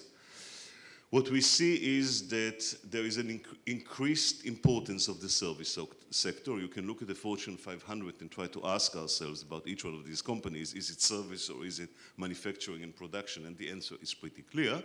And also the dichotomy between product and service has really disappeared because of the fact that we see now a continuum of service product. If you look at the numbers of individuals who work in the service industry, the green there, as opposed to the ones who we can call manufacturing, which is the red there, you can see what is happening. And if you just look at, this is a picture of the remote in my living room. And look, Netflix is just on there. It's a service. It is a service. And at the bottom, you see a picture of a Rolls-Royce engine. And Rolls-Royce doesn't just sell you an engine. Rolls-Royce is actually looking at this engine remotely all the time and provides a lot of maintenance, and you pay for the maintenance. And now Rolls-Royce also will do it to ships. This ship comes with maintenance which is done with the Internet of Things from afar. This is different kind of engineering. And look at this smart refrigerator, which tells you what kind of meat you have in the refrigerator and tells you how to create the shopping list based on what you have consumed. This is different than the kind of refrigerator that we taught a mechanical engineer to design, which was based primarily on the classes in thermodynamics.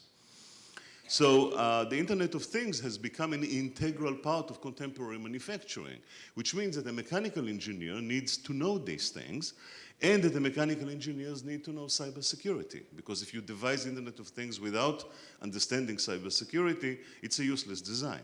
It will fail.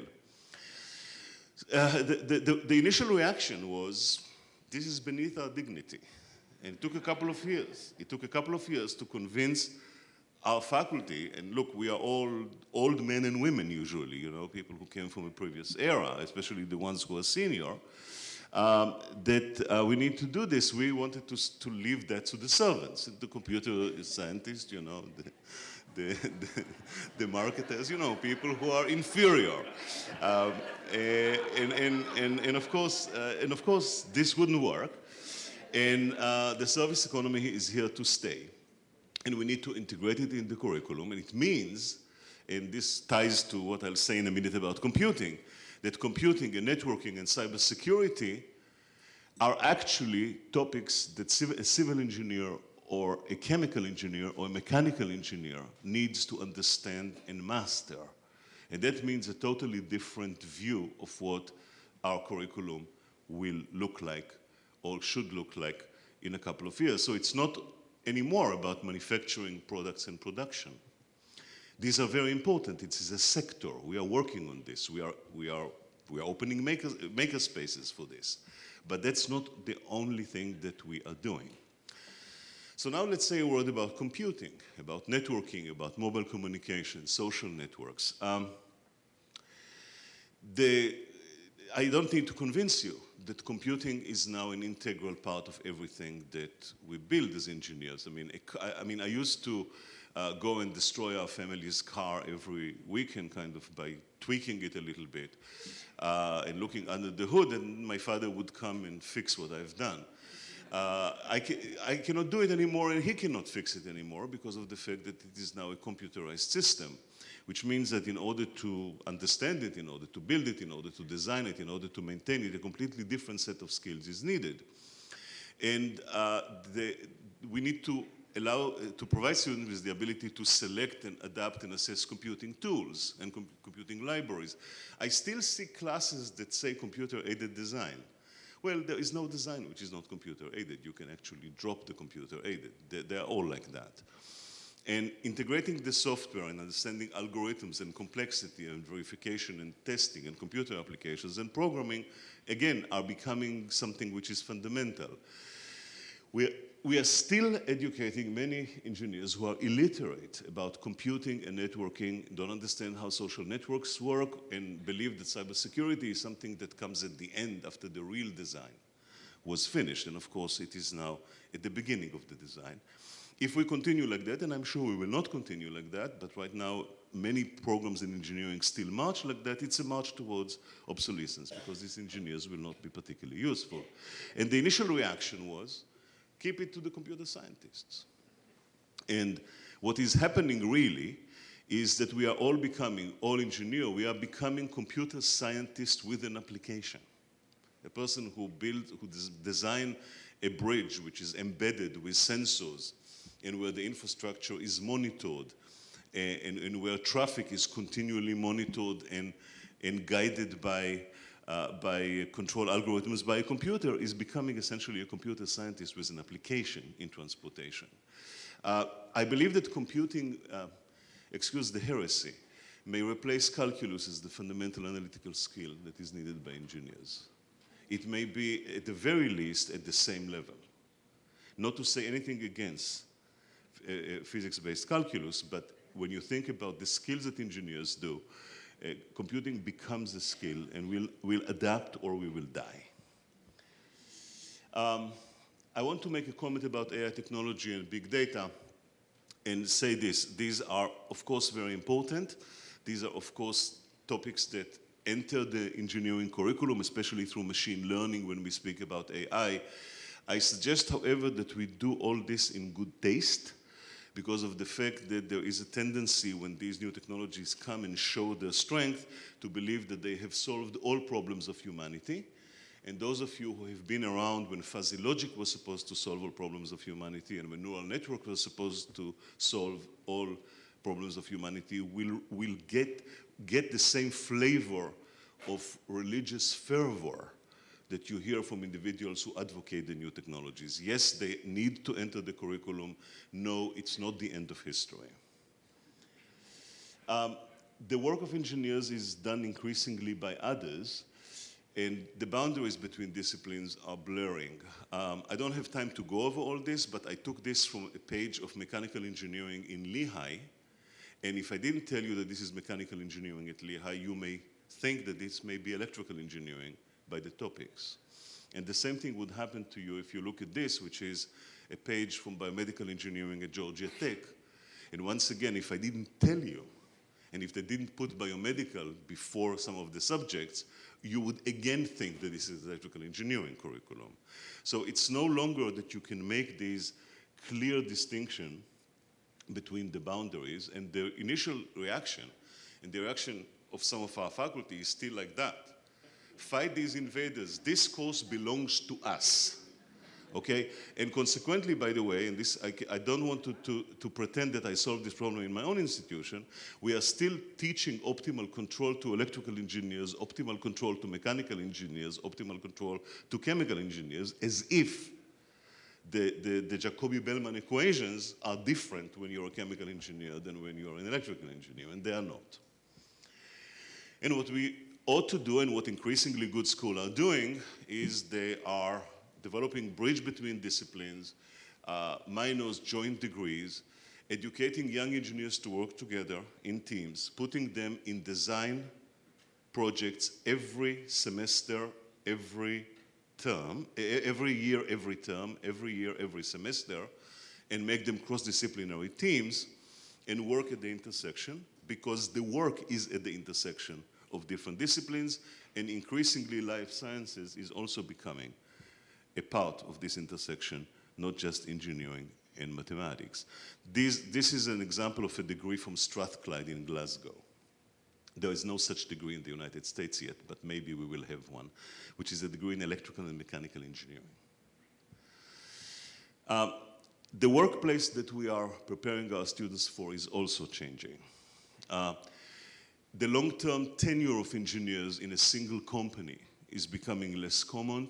Less common. If you look at the turnover in different sectors of the economy, technology has the highest turnover among the professions. And the arsenals of skills that is required of engineers continue to change. Many engineers work in disciplines that did not even exist at the time that they graduated, let alone companies that did not exist when they graduated. These are the 10 largest companies in the United States by market value. Started with Apple, Alphabet, which is the mother of Google, Microsoft, and so on. I went to look and see how many of them did not exist when I graduated, and you could see, and it's pretty interesting that there are like 4 of them that did not even exist at the time. And the technologies that they are espousing did not exist. And there was a strong desire to have better protection, but of course better protection does not work. And what we need to do is to change the way that we train engineers. Engineers will have to understand that getting a job and holding it for 30 years is not going to be the norm, but the exception. And we need to have them grow to become themselves as the business. You are the business. There is also this whole issue of continuing education that right now is divorced from your undergraduate education. And my feeling is that we as institutions will need to tie it together and to tell a student that your tuition dollars have bought you continuing education for the next 10 years also in our institution, maybe using remote techniques in order to make sure that your knowledge continues to be renewed and does not become obsolete. So to summarize, we have a few small challenges. Geographical challenge, the challenge to move institutions that were built on a production ethos into the service economy. We need to make sure that the boundaries between engineering disciplines that are blurring are actually blurring also at the school level, not just in real life, because we need to not just follow, we need to lead, but in this case we need to correct.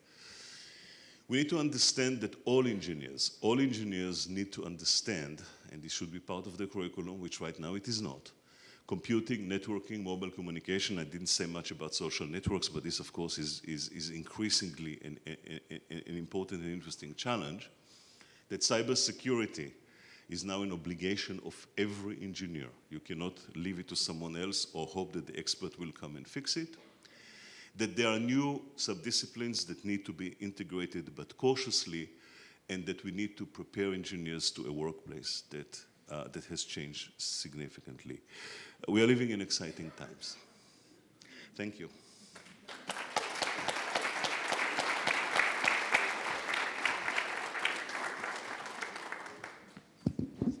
Dr. Cam, thank you so much for being with us today and sharing your perspective that I think is provoking a lot of interesting thinking in our audience. So now I want to turn to our panel and ask for their reactions and thoughts. As we live in this rapidly changing, technologically based world, what does that mean for our community colleges? So we're joined today by President Margaret McMenamin of Union County College, Jim Baroud of the New Jersey Tech Council, and Steve Rose, President of Passaic County Community College. So who would like to go first? All right.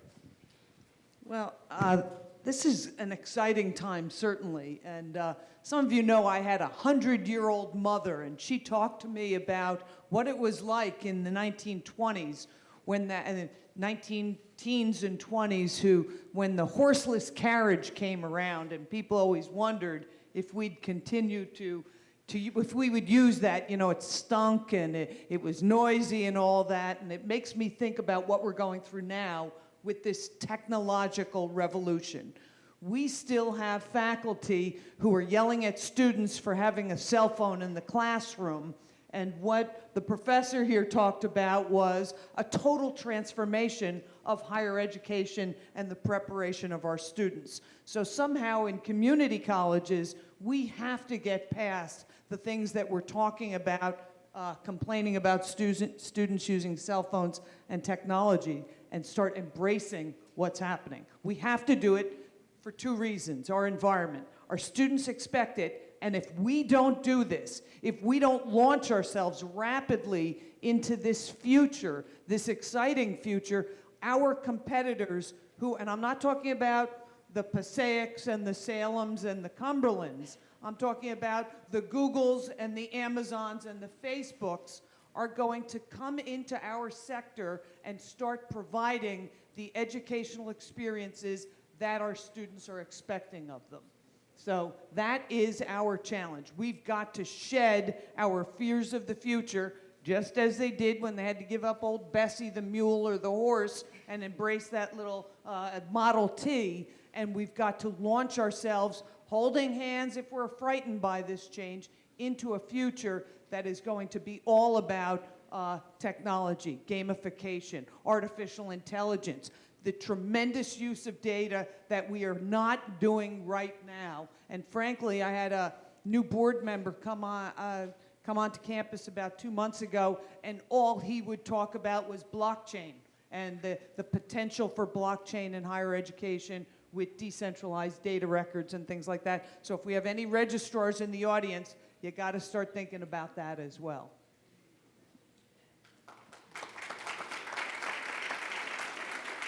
How much time do I have? How much? All right, so this is going to be real. I'm going to try to be as quick as possible, and then we could do Q&A. So first of all, Moshe, thank you for that great presentation. So much technology is coming, and NJIT is just a great university with a new makerspace, which we are having an event at on December 5th, which students are invited for free, including NJIT students. So we are like a chamber of commerce focused on technology and innovation. We do 100 events a year throughout the state. We have 1,000 corporate members. We have a great board. Jean Ping is on our board. She represents the community colleges. We need to work more and collaborate more with the community colleges because as the supporter and nurturer of this innovation ecosystem across the state, an educated pipeline of talent is critical.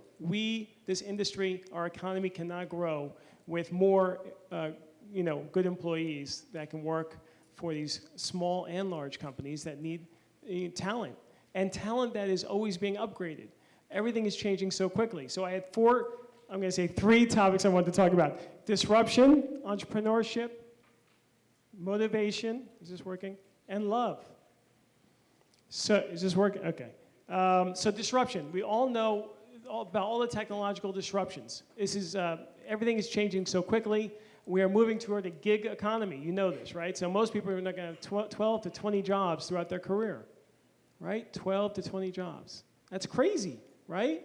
So the reality, and Moshe pointed this out in one of his slides, that even engineers will have to be their own entrepreneurs, right? Even engineers will have to be entrepreneurs. So entrepreneurship is a critical skill. So I can't overstate that enough.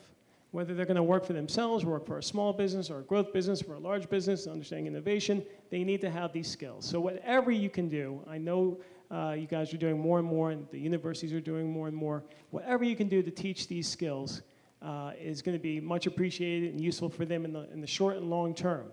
And I know the curriculum is packed. One of the easiest ways, most elegant ways to do this is to simply give them a taste of it during a startup weekend, or it's called Startup Weekend. It gives them, it's two and a half days. I happily work with you to pilot this, but I think every student should be mandated to go through a startup weekend. I know you can't push anything else into your curriculums, but maybe once throughout their tenure, not only at 2-year schools, but 4-year schools, they should go through a startup weekend. It's the most efficient and elegant way to introduce them to the world of entrepreneurship so that they can learn these skills and use them in the future, and then get further education, either from your schools or online. So that's number one. Now again, the soft skills were mentioned earlier. We all know that. They need those. They're not getting enough of them. They're in their own digital cocoons, which is a problem. So soft skills, can't overstate that enough. Coding skills, that was mentioned earlier, right? Coding skills are changing. They might not need coding skills. The machines are going to start doing that for them. But they need to know how to keep learning about how to control the machines and how to understand the interfaces between telling machines what to do and AI what to do so that their business or their department or they can thrive in their business. Okay, so that's just a reminder. I know you know that. So entrepreneurship, again, this is critical. Motivation, everything's online, right? This is a big problem with all people, but especially young people. If they're in their own digital cocoon and they can do everything by pushing a button, that's a problem. We need to get them out of that comfort zone. And you guys are in a perfect position about all the people that you educate throughout the year, the bricks and mortar. So getting them in real life is really, really special and really important to engage them. And you have to mandate this. And I know you mentioned get your cell phone, but I believe that there should be some no phone zones or no computer zones in the classroom or on parts of campuses, because you have to force them to come into contact and to talk to each other and to learn how to resolve conflicts and to not get into their own bubbles, which, as we all know, social media has its own negative effects. But if we can force them out of this bubble, we can engage them, and they will appreciate it in the months and years to come. It's so important. I can't emphasize that enough. And the following point is just, obviously, lifelong learning. As Moshe mentioned, everything is becoming a service business. So community colleges are the ultimate service businesses. Lifelong learning, giving education, and community. And community is even more important now because, again, when retail goes away, which it's going away, there are less centers of community. There are less centers of people coming together. So you're in a perfect sweet spot here where you have the connections, you need to lure them in and keep them forever. And it's just a beautiful opportunity. It obviously has to be thought through. And that brings me to my last point, is love. So when you get them out of their bubble, when you get people onto your campus, into your classroom, the engagement is critical. I tell my staff, we need to love and shepherd everyone who comes through the doors. They do not have to be at our 100+ events a year. They don't. No one has to be anywhere. Everything can be done by their cell phone, or their iPad, or their desktop, or their laptop. And it is incumbent on us to delight the customer, to love the customer. And they will be better off, the schools will be better off, our society will be better off if we engage our customers, our students, our lifelong learners, our community.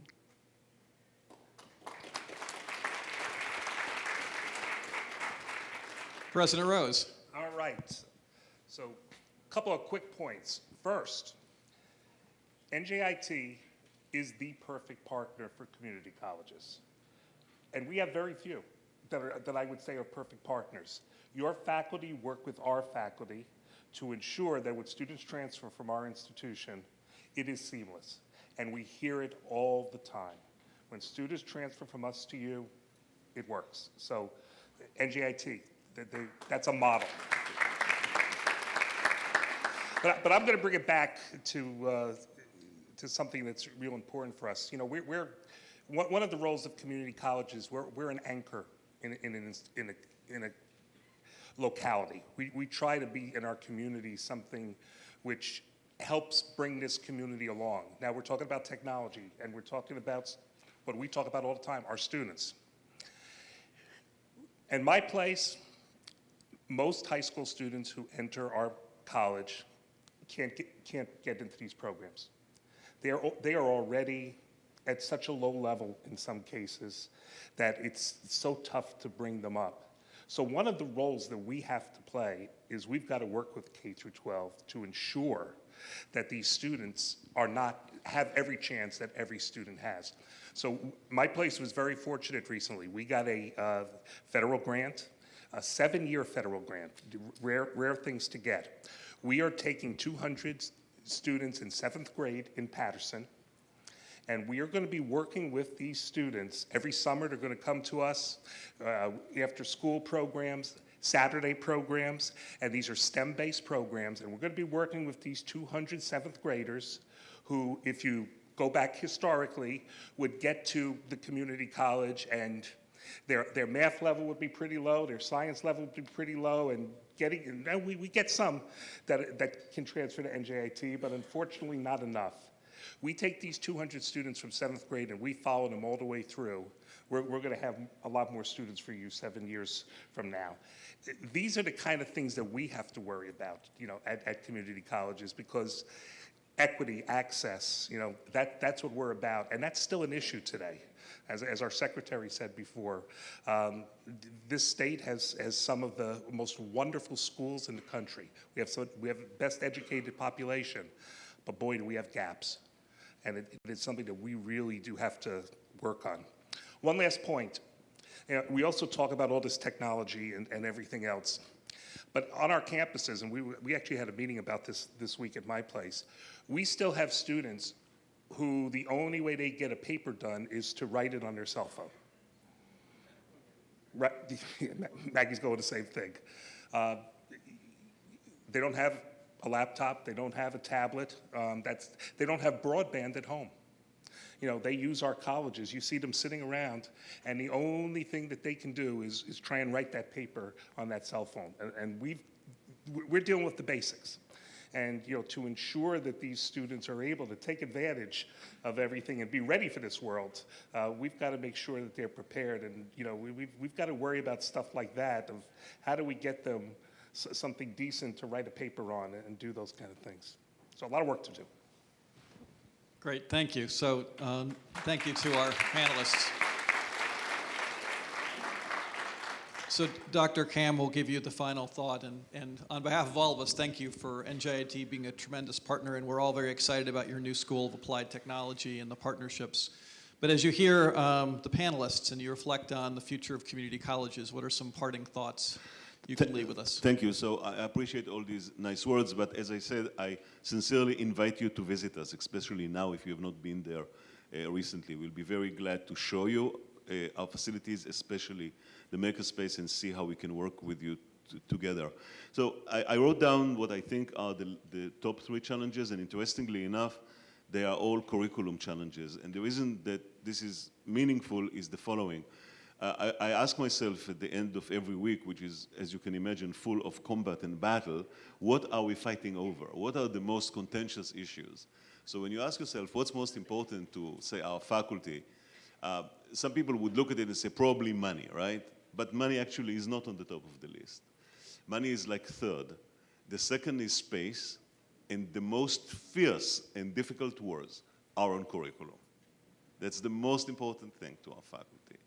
And so I think that the 3 challenges are in this area, and I'm talking about from a STEM viewpoint, of course. And one of them is flexibility. Our curricula, it was mentioned that they are packed. They are artificially packed. They are packed because we pack them and because we believe that they are sacred, but they are not. And we need to make sure that they are flexible, because right now most of the curricula are very, very prescribed. And we tell you that you can choose, but you can only choose the following. So that's the first thing. The second thing is also discussed is computing. I'm absolutely sure that we need to infuse all our curricula with computing. And the last thing is design experience. Individuals who are in STEM really need design experience all the time. These 3 things we can do, and I hope we can do them together. Thank you. All right, thank you very much. I want to thank this panel, Dr. Kam again, and to thank our earlier panel, Dr. Rogers and Secretary Smith-Ellis. So we are running a little bit behind because of the weather, so I'd invite all of you to join us in the cafeteria. We are going to be celebrating the contributions and accomplishments of 10 amazing people in the world of community colleges and having a very nice lunch at the same time. So look forward to seeing you in the cafeteria, out the door, and to your left. Thank you very much.